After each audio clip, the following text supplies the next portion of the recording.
programas anteriores, nós começamos a conversar sobre a importância do culto da família. Se você está interessado nesse assunto, eu recomendo que você procure olhar os programas anteriores, porque ali estão conceitos muito importantes, conceitos sobre a importância da formação de hábito e como você implementar o culto da família na sua casa. Nós vimos no programa anterior que o culto da família é resultado de uma negociação do casal, de quem está liderando a família e de quem resolve colocar a família no rumo da busca pelo reino de Deus em primeiro lugar. Então, quando o casal entra neste acordo e começa a buscar o Senhor, nós vimos no programa anterior que é preciso determinar um horário para acontecer o culto da família todos os dias. Isso vai alterar radicalmente as rotinas da casa. Essa casa vai ter que deitar num horário diferente, vai ter que acordar num horário diferente. E culto da família é da família. Todos devem ser convidados para estar no culto. Todos devem vir à presença de Deus. Todos devem vir adorar a Deus.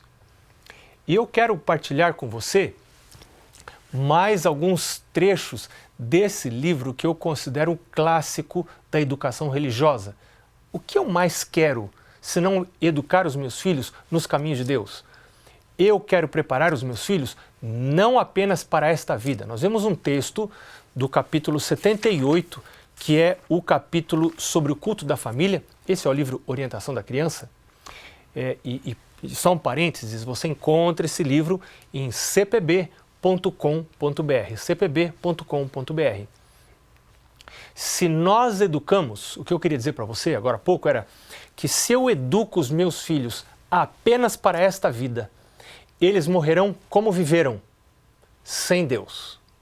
Então, a minha educação precisa ser uma educação para o céu, para a vida eterna. Eu, como pai, como mãe, preciso ser intencional nisto. Os meus filhos precisam perceber que esse é o principal objetivo da existência da família, da existência da casa. Não é ensinar os filhos a ganhar dinheiro, apesar de que esta é uma habilidade importante, ela é importante, mas não deve ser a principal. Não deve ser ensinar os filhos a como serem bonitos, famosos, ricos, inteligentes. Isto é muito importante.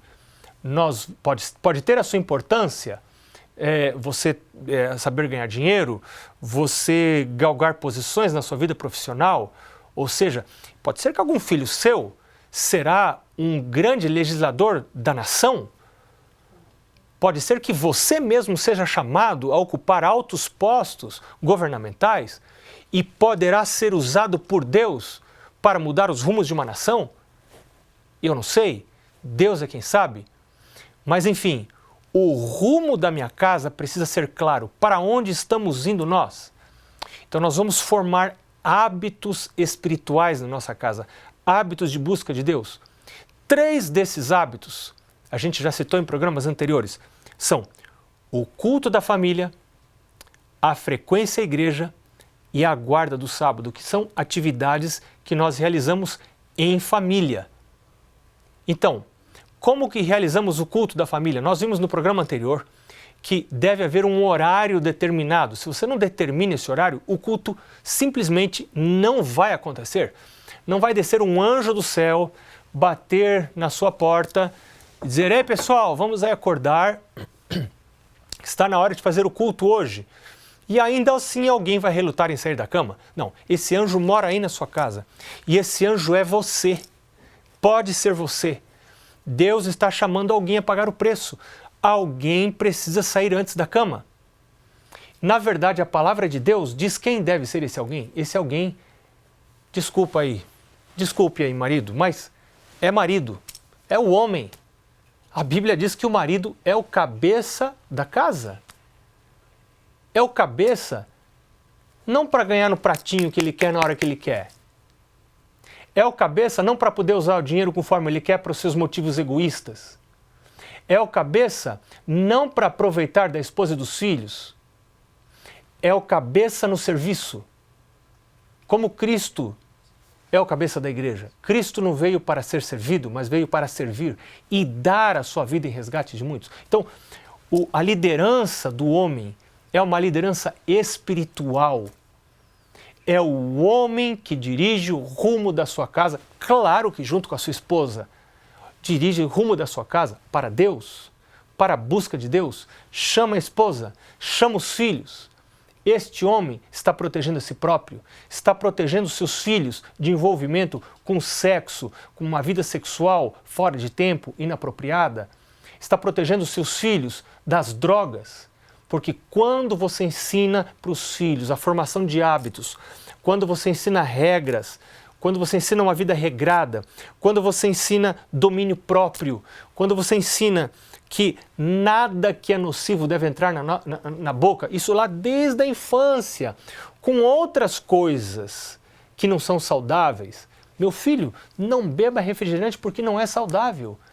Com a ajuda de Deus, não vamos ter refrigerante aqui em casa.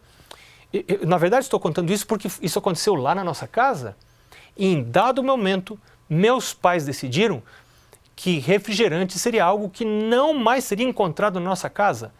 Nós não compraríamos, eles não comprariam mais refrigerante, porque refrigerante não é bom para a saúde, refrigerante é destruidor da saúde, e o nosso corpo é o templo do Espírito Santo. E eu preciso preservar o meu corpo, porque dentro do meu corpo está o cérebro, e no cérebro funciona a mente, e é a mente que adora a Deus e nos põe em contato com seres celestiais.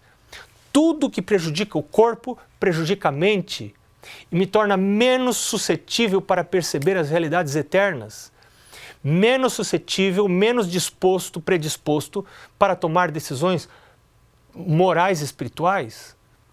E a ausência de decisão é vantagem para o inimigo de Deus.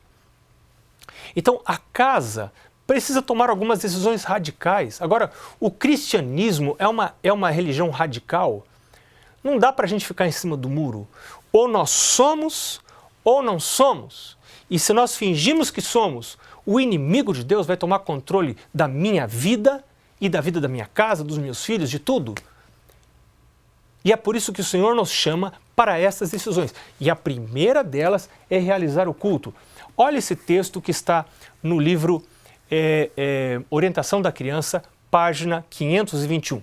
Eu quero lembrar a você do texto bíblico base desta série de programas, que está em Mateus capítulo 6, verso 23. Eu estou citando isso porque não quero que nenhum livro esteja acima da Bíblia neste programa. A Bíblia é o nosso manual de estudos nesse programa. Mas este livro apresenta conceitos bíblicos sobre família e nós vamos estudar alguns trechos dele. Na página 521, esse livro diz que os filhos devem ser instruídos a respeitar as horas de oração e a levantar-se cedo para tomar parte no culto da família. Olha, isso aqui, gente, está muito fora de moda. Hoje, em boa parte das casas, os filhos têm permissão para ficar na cama até tarde, 9, 10, 11 horas da manhã, em domingos, feriados. Mas espera aí, essa casa vai realizar o culto nesse dia? Ou nesse dia que os filhos ficam na cama, vai ser o dia da exceção? Lembre-se que as exceções são destruidoras dos hábitos. Se nós queremos convidar a Deus para dentro de casa, é preciso haver uma mudança radical no nosso estilo de vida, na maneira como nós gerenciamos a nossa casa, na maneira como nós elegemos as rotinas da casa, na maneira como nós escolhemos as atividades que vamos ter na casa. E esse texto diz que os filhos devem ser ensinados a levantar cedo. Isto são hábitos de operosidade, hábitos de saúde, não de condescendência com a preguiça. Levantar cedo vai ajudar o meu filho a estar caminhando par a par com a vida, porque a vida começa cedo. Cedo os passarinhos cantam, cedo começa o trabalho na maioria dos lugares onde você vai trabalhar. E quando o filho começa a adorar a cama, a fazer da cama o seu Deus, vai ter uma vida difícil, porque vai passar 6 dias da semana esperando o final de semana para poder dormir. O difícil é o trabalho, o ruim é o trabalho, o bom é o sono. Que bom se você já cria o seu filho, preparando o seu filho para o ambiente de trabalho, para a vida de trabalho, porque vai ter que trabalhar o resto da vida. Então, isso é muito importante, além do culto. Então, Abraão convocava toda a sua família para o culto. O Senhor, lá no Jardim do Éden, comparecia no Jardim do Éden, lembra-se?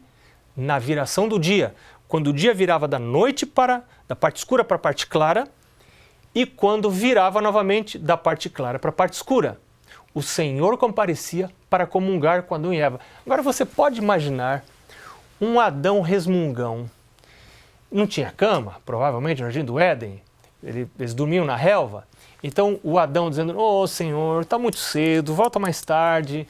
Agora, recém o sol nasceu, tem esses passarinhos. Eu já ouvi dizer gente que não gosta dos passarinhos, porque o passarinho atrapalha o seu sono. Mas então, quem sabe é um momento da gente reorganizar as rotinas da vida. Há casos em que não é possível. Existem pessoas que estudam até tarde, mas isso não é por toda a vida. Isso é por um período da vida. Mas tão logo cesse essa necessidade, deve a vida voltar ao seu ritmo normal. Deitar cedo, acordar cedo para ir à presença do Senhor. Porque a palavra de Deus diz, buscai, pois, em primeiro lugar o seu reino e a sua justiça, e todas as outras coisas vos serão acrescentadas. Em um dos programas anteriores, nós vimos que coisas importantes acontecem de madrugada, coisas importantes acontecem ao nascer do sol. Isaías fala que o Senhor o despertava cedo para que ele ouvisse como eruditos. O próprio Jesus, em Marcos capítulo 1, verso 35, levantava-se e ainda escuro, ele saía e ia buscar a presença de Deus. Deus está chamando um povo, Deus está chamando você, Deus está chamando sua família, Deus quer abençoar você, Deus quer abençoar sua família, a mim e a minha família. Famílias que têm como foco buscar a Deus em primeiro lugar. Existem mais coisas sobre isso que nós precisamos conversar. E eu quero convidar você para ficar aí, porque a gente volta já já, logo depois do intervalo.